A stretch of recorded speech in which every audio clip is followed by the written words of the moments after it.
2016లో కోకాపేట్, టెల్లాపూర్, నర్సింగి ఈ ప్రాంతాలు చాలా ఖాళీగా ఉండేవి.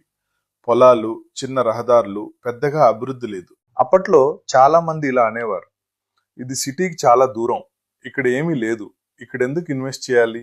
కానీ రియల్ ఎస్టేట్ లో ఒక నిజం ఉంది.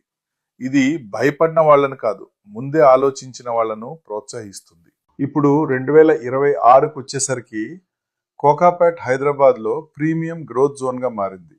ఎత్తైన భవనాలు, పెద్ద ప్రాజెక్టులు, భారీ డిమాండ్. తెల్లాపూర్ ఇప్పుడు residential hotspot, gated communities, IT corridor కి దగ్గరగా ఉంది. పూర్తి స్థాయిలో అభివృద్ధి జరిగింది. నర్సింగి ఇప్పుడు ఫైనాన్షియల్ డిస్ట్రిక్ట్ కి నేరుగా కనెక్ట్ అయింది.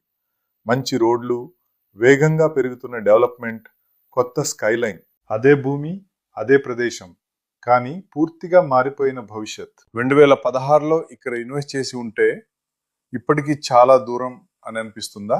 రియల్ ఎస్టేట్ లో పెద్ద తప్పు ఏంటంటే ఒక ప్రాంతం ఫేమస్ అయిన తర్వాత మాత్రమే అడుగు వేయటం. రియల్ ఎస్టేట్ ముందే ఆలోచించిన వాళ్ళ